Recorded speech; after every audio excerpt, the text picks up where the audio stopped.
I state your name. I, Jake Johnson, Do solemnly swear do solemnly swear that I will support TeenPact in the state of Colorado that I will support TeenPact in the state of Colorado in my elected office of governor. in my elected office of governor, That I take this obligation freely that I take this obligation freely without any mental reservation or purpose of evasion. without any mental reservation or purpose of evasion, And that I will well and faithfully discharge the duties that I will well and faithfully discharge the duties of the office on which I'm about to enter. of the office upon which I am about to enter. So help me God. So help me God. Congratulations.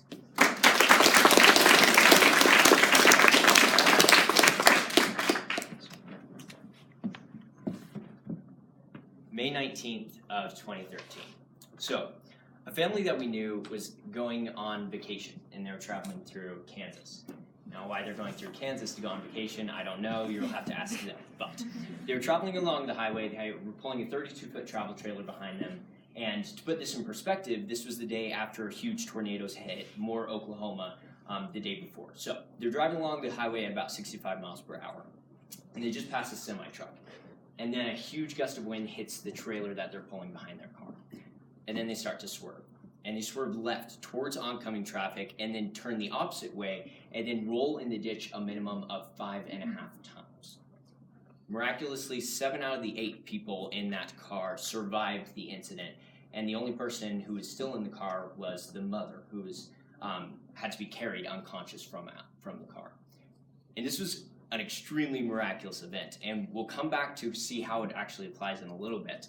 But I would like to first thank you guys for voting for me for governor. But before I thank you guys, I'd like to thank the parents, because you guys are the reasons why we're here. And so I thank you for allowing us the opportunity to engage in such a awesome activity of civil enrollment and civil education that we got to take part in today. In addition, I'd like to thank the staff who worked so hard, Mason and the rest of the staff who got to lead the committees, not just Mason, everybody else as well. And I want to thank you guys and Mr. Bojack, who graciously hosted this event, and those sponsors who specifically did so. And you guys as the TeenPact student body, who I'm grateful to call my friends. So in my research, I looked up a couple of statistics, and Annenberg Public Policy Institute had a study. They released a survey back in 2014, and here are some of the results. So only 36% of Americans can name the 3 branches of government. Only 27% know that a 2/3 majority in the House and the Senate is required to overturn a presidential veto, and 21%, 1 in every 5 Americans, thinks that a 5-4 Supreme Court decision goes back to Congress for reconsideration. That is the culture in which we present. A culture that is facing 2 huge problems. The first of which is ignorance. They simply don't know the issues, but the second of which is apathy. They don't care to know the issues. The one thing I've heard is, what's the difference between ignorance and apathy? Well, I don't know and I don't care. And that's the difference. They don't know and they don't care, and that's why TeenPact is such an amazing organization. Because they teach students to, A, care about what's going on, but B, know the problems. Because if you can't solve a problem unless you recognize the problem, and even if we know it, we need to try and do something, and that leads me back to the story that I mentioned at the beginning of this talk. And so the family that I was talking about was actually my family. And we were going along the Kansas highway, and then we rolled our car, and my mom was the only one who wasn't able to make it out. And my dad had to literally carry her out of the car unconscious with the help of a I want to say an angelic person who was there as well, just helping us get her out of the car. And I remember the time in which we were going to the hospital where my mom was life-flighted, and I remember the fear that just crippled me. I had no idea what was going to happen. I don't know if I would have a mother at the end of the day.